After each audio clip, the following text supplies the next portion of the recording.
I've got unlimited options on streaming of what to watch. Oh, well, let me go with the stuff that's already kind of has a stamp of approval. If it's on a certain streamer, if there's brand partners involved, if there's an actor that I've known and watched before that I liked, those things just make it easier to make that decision, whether it be buying a ticket to go see it in theaters or take the time to watch it on streaming.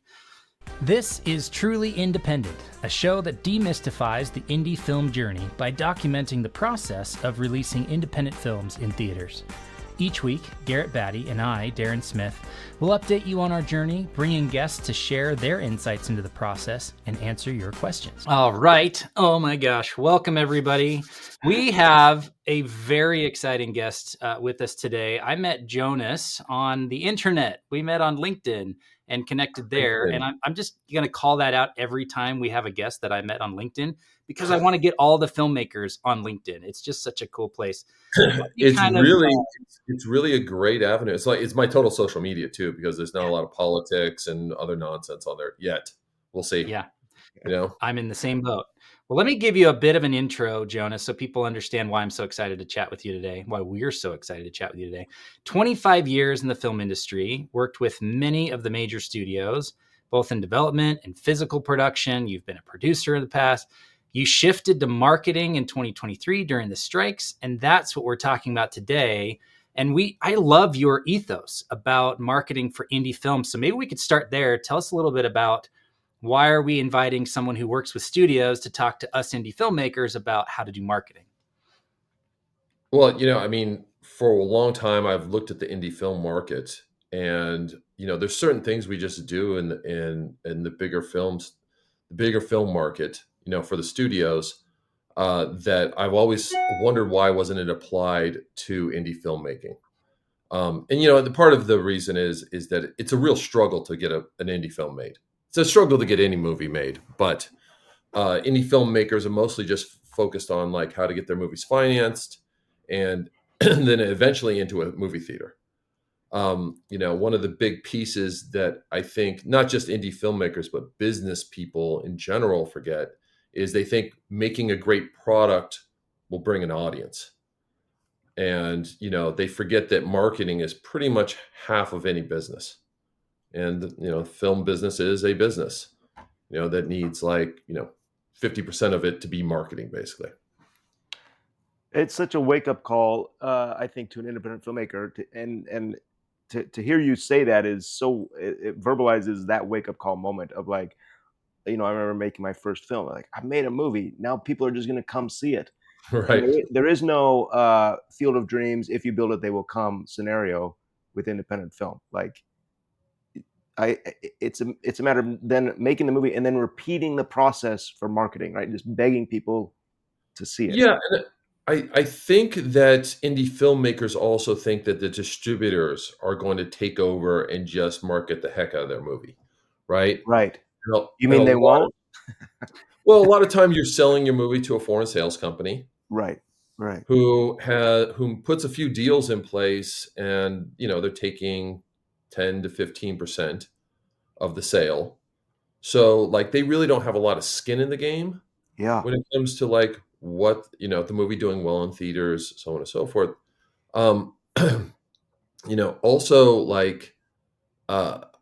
It's so hard to get to that place. You're so focused on that one piece that you forget about the other stuff, but there's so many simple, and then also everybody thinks it's super expensive, right? They focus on these large P&A funds from 20 years ago, when in today's marketplace, you can get to the consumer fairly easily. And especially you have a niche movie, you can get to the consumer super easily through Reddit, through TikTok, through Instagram, through LinkedIn. You can get to you're basically the person you want to watch your film and make aware of your film very easily, and at a much lower cost than the $50 to $100 million that you used to have to spend to get a movie, get awareness up on a movie. Yeah. So what we're really excited about is, kind of continuing the conversation today about marketing and what are some of the strategies. Let's get into the weeds on some of this stuff. What are the things that indies could and should learn from the studios? But I want to touch initially on something that you and I talked about last week, which is like, how early in the conversation should you start talking about marketing? Maybe we start there. I mean, we talk about it before we even at Original Film. We talk about it before we even like take it into the buyer. We make it a very first part of the conversation of who is this movie for, right? And right, is this something that audience is going to like connect with easily? And is there something we need to adjust in order to make it for that specific audience? And I find it's best to look. Original Film makes 4-quadrant movies, meaning they play for basically everybody: moms, dads, kids, adults, over 25, under 25. But when we looked at it like targeting an audience. Women under 25 will come and watch this movie, and then we just hammer it for them and make the best movie possible, so that we know that we have them as a core audience. That's the number one thought process. And then the number two is, I find it crazy that people don't make a poster. A poster in this day and age, you have to have something eye-catching to grab the audience's attention. And being able to convey your movie in a single image without the movie star in it, I think is super, super important. And it kind of guides the rest of the movie, and it guides the marketing later on if you know what you're doing. So let me understand. So for an independent filmmaker, I've got an idea. I need to start looking at who the audience is. And then you're saying before I even cast, I should put effort into creating a poster. I mean, to me, look, I don't want you to spend $1 billion creating a poster, but what I'm saying is that, what I find wild is that, like, I just had a company come to me the other day, and they had a $5 million spend on their movie. Okay. And they didn't put $5,000 into making a poster ahead of time. Okay. Also, when you're on set, isn't a great time to make a poster, because you have the physical actors there on the stage or on the set, in costume, in makeup, you have lights. A lot of people aren't shooting their poster right then and there too. Yeah. Okay. That's a perfect opportunity to do it, right? They are waiting till well after that, we're finally into the sales mode, and then they're handing that basically that piece off to a distribution company. Yeah. And you are one of 50 movies a lot of times in independent film. Yeah. You know what I mean? Like, you are not, like, you would like to think your movie's the only one there, but like, they're selling you almost like as a package deal. Yeah. A lot of times, depending on the size of your movie, right? So, like, having that image and being able to hand it off and go, no, this is what my movie is. As a filmmaker, I think that's extremely important, because that's the first thing your audience is generally going to see. Yeah. Is that one single image, that makes a lot of sense, Jonas. And what a great insight to say, look, you're right there. You have everything there. At least get a poster, even before your actors. Let's get a poster, just some sort of teaser art. And it's something I guess I've seen. I mean, I grew up working at movie theaters, and I loved like these teaser posters that would come before the movie's even shot, and we get like just a Batman logo, the black and yellow Batman logo for Tim Burton's whatever, Michael Keaton Batman. And I just thought, I don't know what this movie is, but this poster has me intrigued. It has me intrigued, and when the next one comes, you're like, oh, I got. Yeah, I mean, look, marketing itself is, I think, I forget what the touch points are. I think it's 7 touch points, right? In order to get somebody to buy a product. Yeah. And that's the other thing. Everybody's waiting to the last 2 weeks of marketing their film. When you can start now. You can start with, hey guys, we just got financed. I'm going to do like a kind of BTS for you of what it's like trying to get this movie off the ground. You're connecting with your audience, and you're helping your audience find each other too, and connect and get behind you. So by the time your movie comes, just like with that Batman poster, you're already like, oh, I saw this Batman poster first. Yeah. I shared it with my friends. You know what I mean? You're letting the audience kind of work for you. You brought up Sonic the Hedgehog earlier before this call. Like the Sonic community is sharing stuff. They're doing part of the marketing for Sega and for Paramount by sharing it with each other and coming up with different ideas. And I mean, there's fan art and all this other fun stuff that happens around, a big lively character like that. Jonas, Um, is there a any concern about like what not to share, or like oversharing? Sometimes I get fatigued by buddies that are like making films, and everything is like either you can tell it's like underdeveloped key art right. or underdeveloped teaser art, and you go like, wait, that might be hurting the image of the movie. Or everything's like, hey, we're getting ready to film in 8 months, and then nothing ever happens, and you're like, come on, guys, like live in Yeah. reality. Well, the nothing ever happens part is a good thing. You don't want to do that, right? Yeah, yeah, yeah. Look, I'm talking like, you're going to go. Okay. You know what I mean? Like the key art should be the original like temp poster, let's call it. Should be something that you're sharing with friends, family, and investors, Yeah. right? To get them excited and to kind of test the water with it. Get real feedback on what that poster is. Maybe you're doing two or three of them, Okay. right? I mean, in this day and age with AI and you can send something off to India to have a kid do over there that's happy to do it for $5 an hour, right? Sure. It maybe not is you're not your final poster, but it's something that you can put together to start getting people's concepts and ideas going and seeing getting their reactions, Yeah. right? Because something like I think is cool might not connect with the audience. I You know, I mean, have you ever had like a like a post that you went kind of wild and you're like, people were really excited about that post, and then another post you do that you've like put hours into, and it just death, just Sure. zero Silence. traction. Radio silence.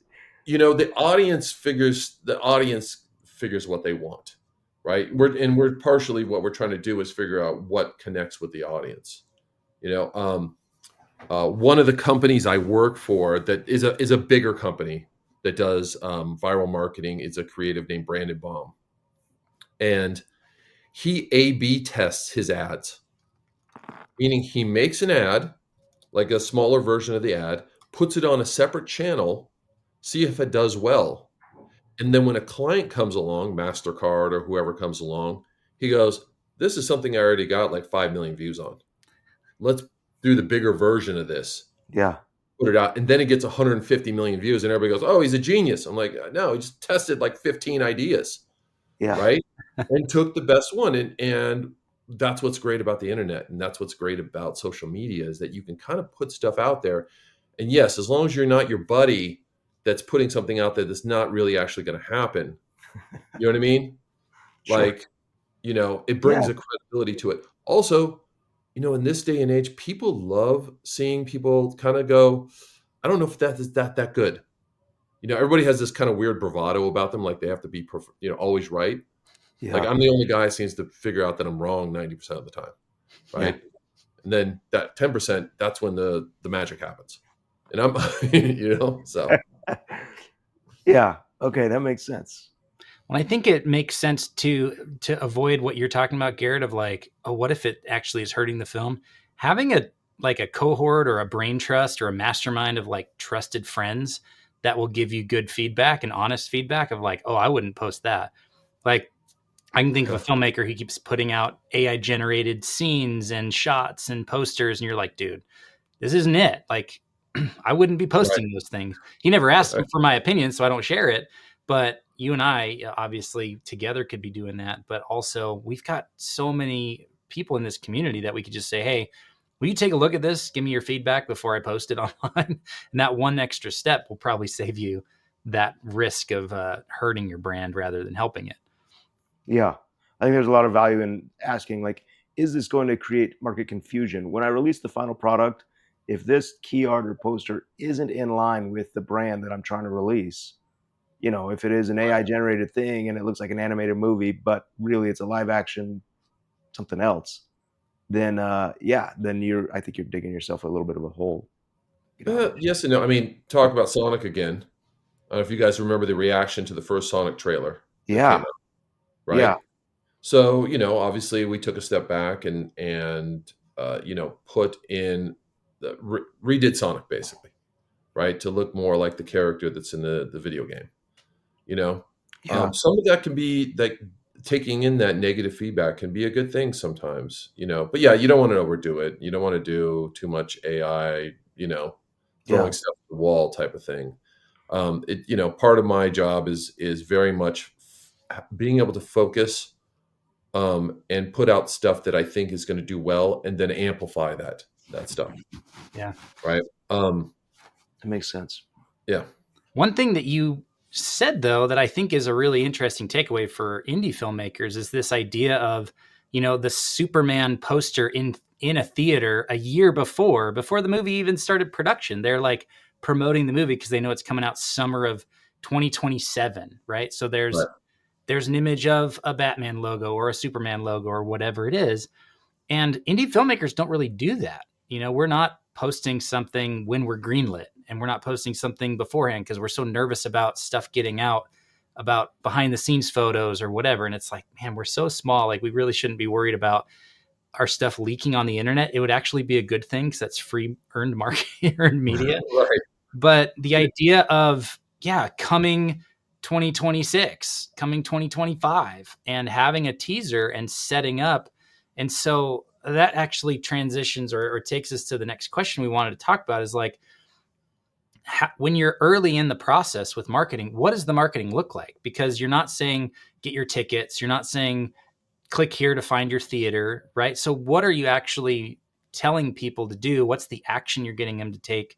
And what's the kind of outcome that you're driving towards? Is it awareness? Is it leads and email subscribers and people you can contact? Like, how are you looking at that in the early stages, whether it's pre-production, production, or post, before you're into distribution mode? I mean, look, the first thing is always awareness for me, right? It's hard to get somebody to go to a movie if they don't know it exists. So that's that's number one. I feel that awareness is pretty much up until the movie's ready to get released.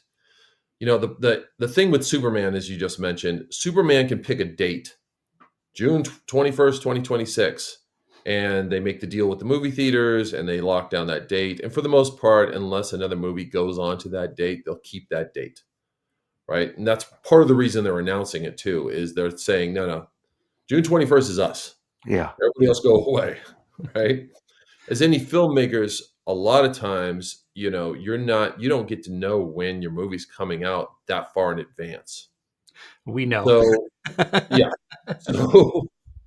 So what you want to do is build awareness and build excitement around it, and build a community around the films. And part of what I've seen super successful is when people pick a niche or a genre that they're really connected to, and that can help you build more of a community Yeah. around it. A24, whose movies I'm not crazy about, has built the most amazing community around their films, right? Yeah. I would never go watch one, but I get why people connect with that. And it's less about the movie at this point now for them and more about their community of people, and people wear the hat and the t-shirts, and like it just says A24 on it. And they go support the movies no matter what the movie's about. Does it have a good hook? All the posters pretty much look the same. They're shot all the same. Yeah. Yeah. So that's an amazing way to do kind of an awareness around things, is just build a community that's going to support it. Then the last part is, yes, how do we get people into theaters? And as an indie filmmaker, you're also probably not going to be in 5,000 theaters. So you're probably going to be in, I don't know. I mean, Babysitter Wanted, which was my movie from 400 years ago, was in 29 theaters. Yeah. Right. Did extraordinarily well in those 29 theaters, but it was in 29 theaters. Now, but that also means I don't have to go target, the whole world. Right. I have to target those specific locations and make sure that everybody in that area really knows, it's aware of it. And then on top of that, make it kind of feel worldwide for later on when we're doing the DVD and streaming sales. Yeah.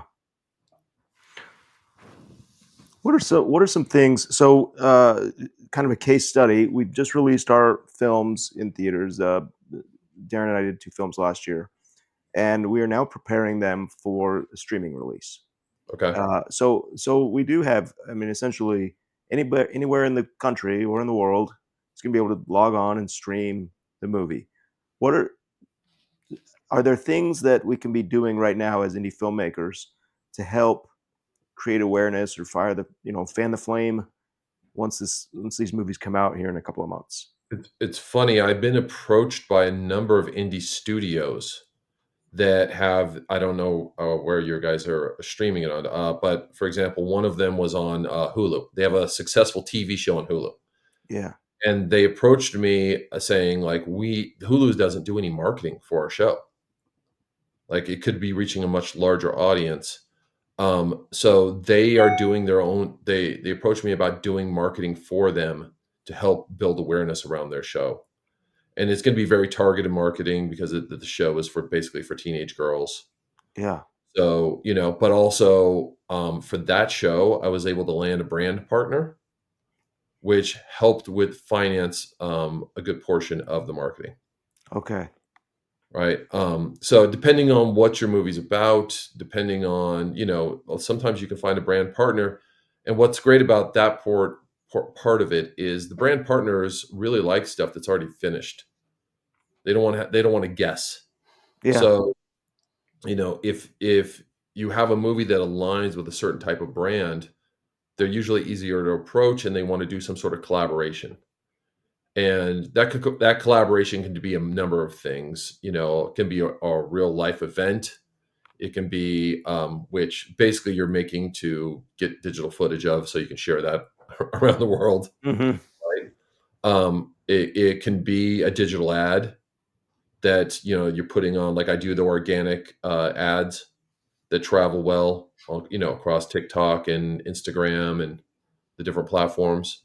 Yeah. Um, or it can just be, a spend of some sort. But what's nice is when you align with the brand, that brand already brings a certain audience with it too, Yeah.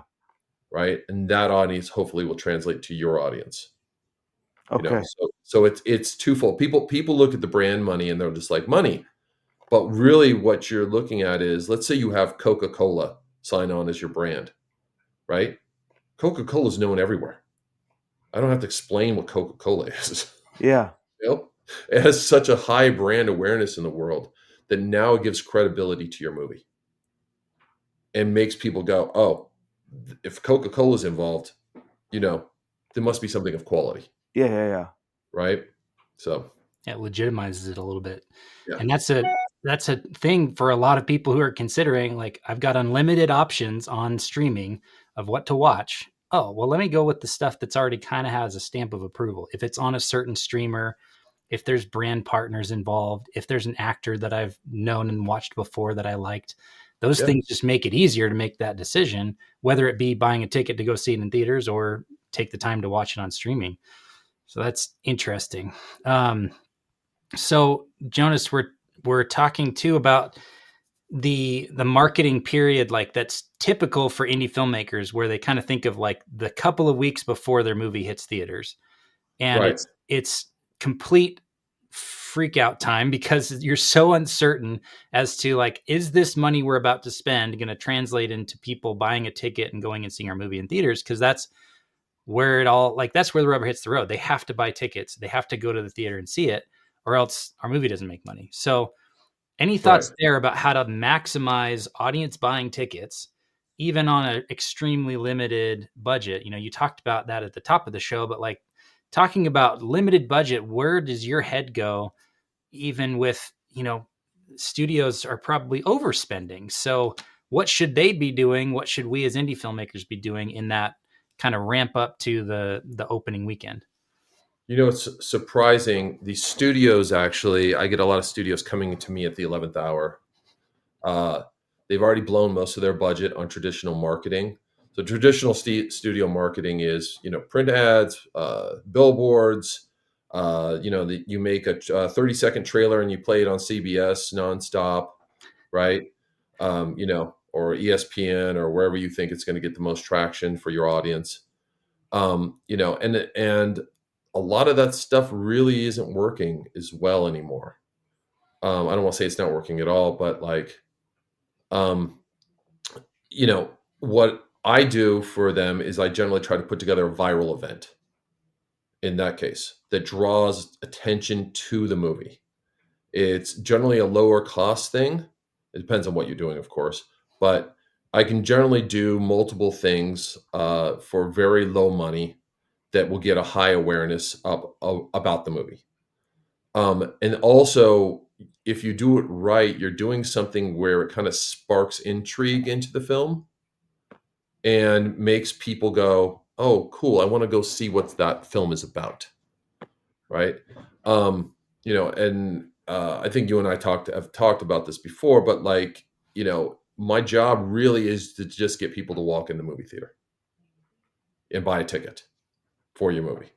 That's Yeah. it. That's Yeah. my whole job. It's not to explain what your movie's about. It's not. That's your job. Your job is to make a good movie. My job is to get the people to go into the movie theater. And sometimes that is sharing a lot of the film. Sometimes it's sharing very little of the film. And if you've walked through the marketing process properly, in the movie you have certain moments that are marketable and shareable moments, right? One example that really, really was like a kind of stark stood out for me. We did a movie called Triple X with Vin Diesel, Mm-hmm. where he plays, an extreme sports guy. Yeah. And in the original Triple X movie, there is an avalanche scene, and it was a super expensive scene to shoot. At the time, snow, I don't know how much snow costs now, but at the time, snow was super hard to do in CGI. Yeah. It just looked wonky if you did it poorly. So it was super, super expensive. And the studio wanted to cut it. And Neil Ritz, who's my mentor and the head of the company, said, "This is the thing that gets people to go into the movie theater. This one shot this is our end of our trailer. This is our shot." And sure enough, that's the end of the trailer. That's the big shot at the end of it that makes you go, "Oh, wow, I got to go see that." Right? That should be planned out kind of in your film as well. So that by the time you get to that 2 weeks out, you have that card to play Hmm. in your marketing. And it's something, once again, most filmmakers, not just in the indie world, I would say overall, don't think about. They don't think about what is called a trailer moment, right? They Yeah. think about story and characters and all this stuff. All that is very super, super important. But in terms of selling a movie, what's that thing? We call it a hook that's going to drive audience to the movie theater. Yeah. Right? Fascinating. I'm sorry. Was that? No, it's amazing. Like, I'm just sitting here trying to just integrate it into my brain, so I take everything you said and apply it to the next movie. And for what it's worth, I remember that shot in the trailer of Triple X. I remember Vin Diesel riding some sort of snowboard of a car or something like that. Yeah. Snowboard or whatever it is. Yeah. Very cool. It feels a little mercenary, I think, to filmmakers, which is another reason they don't do it, right? But at the end of the day, when you're standing there and you just want people to watch your movie as a filmmaker, forget about the money aspect of it. As a filmmaker, somebody who's made movies and put them into a movie theater, you just want people to watch it. And I'm even someone who, like, I don't care if you hate it or not, as long as you watched it. Like, Yeah.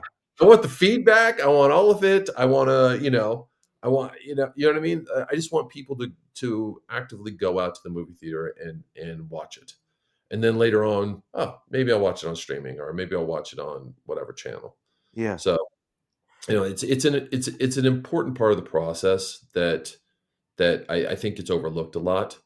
But it also is the reason, like, original films, movies, I would say half of movies fail. Original film is up in the 80% success rate of films. I've never seen one not at least break even. Wow. And the reason is because there's something to market always, Yeah. or the movie's not made, right? And then that's the simple fact is like you don't know if the movie's going to turn out well or not. The actor might do this, the cinematographer might do that. You know, you Sure. might lose a day or two because it's snowing, or I mean, I was on a movie once where the camera froze. Literally, the camera froze because the weather dropped. Like, the batteries froze. I think on the camera. That's what it Yeah. was.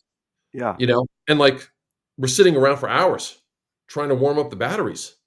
Like I would assume they just would warm up, but no, sitting out the thing. There's a bunch of things you can't control, but what you can control is how you're going to sell it at the end of the day, right? It's brilliant. Yeah. I mean, and it's easy to do as an indie filmmaker to start thinking about that marketing. What are these trailer moments? And the comment is, it may sound mercenary or anything, but I think you're right to bring that up. And I mean, at the end of the day, that's the space we're trying to play in, right? An independent filmmaker is going to walk into a place, a movie theater, that's whole business is to make money on movies. So you Right, have to be in that mindset of, how am I going to make this product serve their purpose? And right, right. yeah, yeah, it's a cool mindset to kind of help be Yeah. in. And by the way, that's also the mercenary part is why people hire me because they're like, I don't want to do that piece. You do that. I Yeah, don't you like do how that. that feels. And I'm okay with that. That's why Yeah. Well, I mean, just the idea that you've got to have somebody that's thinking about it. And if it's not you, if that's not your expertise or your background, or it doesn't feel like what you want to be spending your time on, then you definitely need to set aside budget and time and have someone who's going to run that for you, because it's essential. And we've learned that, we feel that, and it's something that keeps getting repeated over and over by filmmakers who are doing it at a high level. Like, marketing's half of the battle here, guys. And if you're not thinking about it until the movie's done and you're a few months out, that's too late. Like, you missed the right. opportunity of starting earlier and building that audience, building that community, building up the desire for the film that gets people to go see it. So, man, oh man, Jonas, you've been awesome to have on our show. I want to be respectful of your time. I know you got big calls today later on. Appreciate it. Yes, I got Um, another one. Yes. is there, like, Thank where you. can people learn about you if they want to try to hire a mercenary? Like, do you have hireamercenary.com? Like, Just follow me on LinkedIn, Jonas Barnes. I think it's Jonas Barnes Producer or something like that on Yeah. LinkedIn, or my company, Original Film. I also have a consulting company called Dragon Shark that does digital marketing, that type of stuff for more reduced rate than the bigger company does. And as far as also like putting budget aside, the further out you are from it, the more you can either maximize the dollars you have, because you're not fixing problems, Yeah. right? Yeah. You're finding solutions well ahead of time and then putting that money into play. And I think that's the best way to spend it. Sorry, I didn't mean to add an extra thing where I know we're getting out of this. you can But yeah, tell find me on LinkedIn. I think that's the easiest place, or just type in Jonas Barnes into Google. I should pop up number one. Amazing. Well, thank you, sir. It's been a pleasure. I'm sure we'll be chatting with you again, because this is one of those episodes that I hope people write in and go, okay, now I have more questions, and then we'll get you back on for a follow-up or something like that. Yeah, let's do a live Q&A sometime. That'd be fun. Oh, there we go. All right, All man. right. Thank you so Man. much. And Thanks, guys. we'll talk later. Have a good one. There we Wow. go. What a guest, Darren. Thanks very much for bringing Jonas on. Hey, just thank the LinkedIn algorithm for connecting us. Yeah. No, Jonas is a really cool dude. I hope to be working with him in the future, because he just has, like he said, that mercenary idea is actually a really great idea. You want someone who's as hungry about getting marketing and getting awareness for a movie as you are about getting your movie made and shot and edited and into theaters. And Yeah. so finding someone like that, whether it's Jonas himself or someone like him, like, it's so important to have someone who gets it and is just as hungry as you are to get people to go see your movie. Yeah. Yeah. It's the right mindset too, right from the beginning, to start thinking about, how are we going to get people to go see this? And those are some good tips he gave. What are you working on? What's I didn't. Yeah. That was your counterpoint, and that's great. Yeah. What's I'll tell you. Okay, so here's some things that I'm looking forward to. We Yeah. again, I've had some good success pitching some of these projects that I've been developing, and have some promising leads and some calls that I'm excited about. I'm not announcing any projects yet uh, because I don't want to be that guy that announces something and then it doesn't happen. But Right. but the pitching is going well. I think that the things that we've been talking about as far as developing and pitching and putting together a deck and a good treatment um, and good visuals are all very helpful in what we're doing. And so I'm looking forward to the next couple of weeks getting one of these movies greenlit to go into at least not pre-production, but more like paid development. Yeah. That's amazing. And I think it's important to highlight the timeline because we really both kind of started, early to mid November is where we kind of transitioned from season one of distributing two movies in theaters. Once Carpenter was out in theaters, at least my role was kind of done. I Yeah, went to the premiere. I told people about it. I took some people to go see it. And then that was kind of it for me. So I was already in the process of kind of pivoting to working on my film fund and getting money raised. And about the same time, like mid November, you really were like, okay, now it's the next project time. And I'm going to work on pitches and I'm going to pitch a lot of things and start developing some stuff. Well, I think that's important to highlight when we hit certain milestones. Like it took 3 months or 6 months or whatever it is to give people a realistic picture of like we're two full-time, film workers, and it's not like we can just turn it on in a weekend and be like, great, I have my next project line. Right? It takes time and it takes effort and it takes finding the right people. So that's cool to hear, though. I'm excited to hear about the projects. I haven't heard about any of them yet. So it'll be exciting when you're ready to share them to kind of get a sneak peek. Um, and yeah, I've been focused on fundraising. It's 100% fundraising. I have a different approach because I'm not going out with certain projects in mind and trying to convince people or sell people on this specific idea or this specific movie, which right. is not something I've ever done before. It's always been here's a movie, here's who's writing, directing, here's who's involved. Will you put money into this movie that already exists? And they go, yeah, because they want to invest in that movie. Whereas this is a different strategy saying, I'm going to be a steward of your money and invest it for you in the projects that I think are worthy.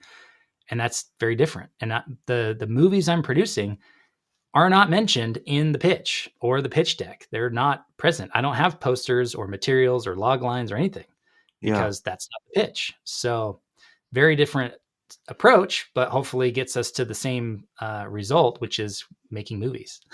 yeah, yeah. I think our paths are kind of on their own. They're like kind of siloed out a little bit, and they will reconvene once I've got whatever the movie to develop, and you've got the funds for it, and or vice versa. We will. You know, I think we'll be talking in season 3 about the movie that we're making together.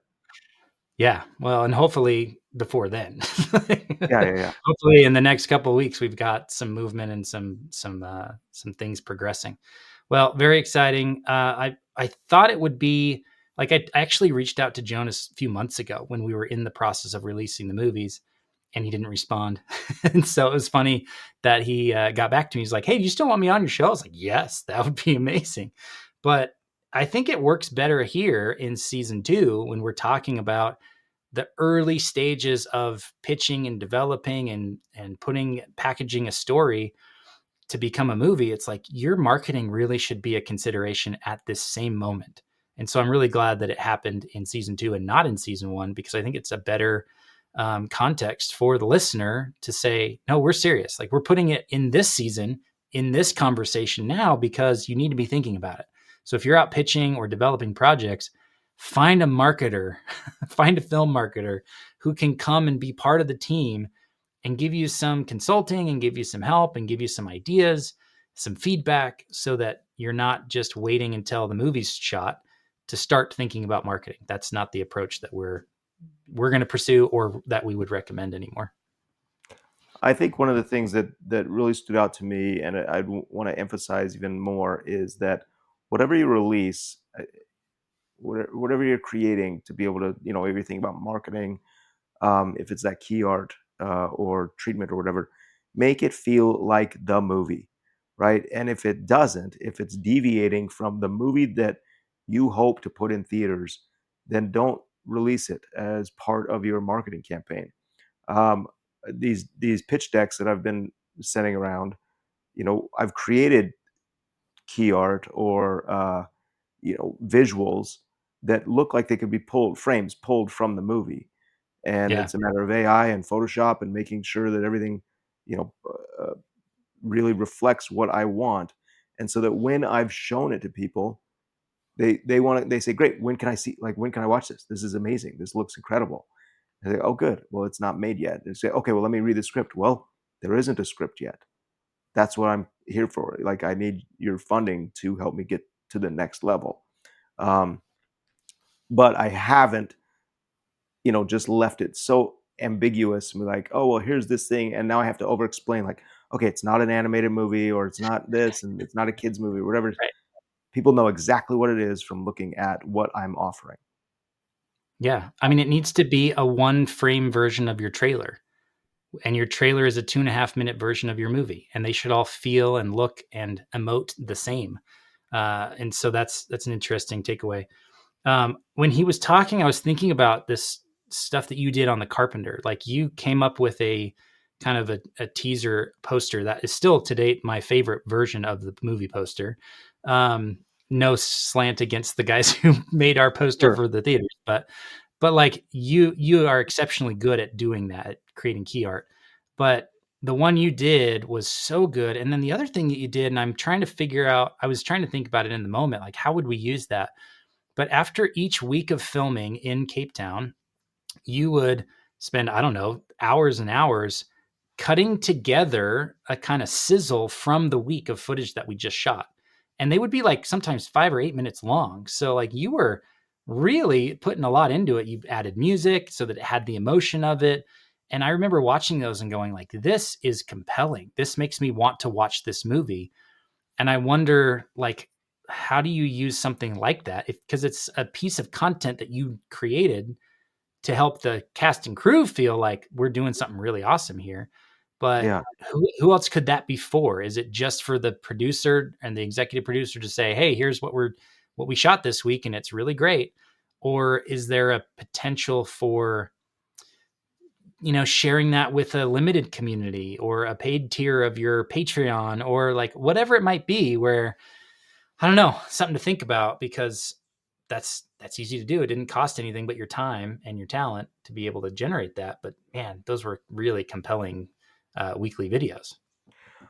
Well, I think that yeah. Well, thank you, and I, I think it goes to just back up what we've already been discussing about building your audience. And at that point, the audience for The Carpenter was the 100-person crew that was making the film, and we had to make sure that, I think, that we all understood what this movie was going to be or is going to be.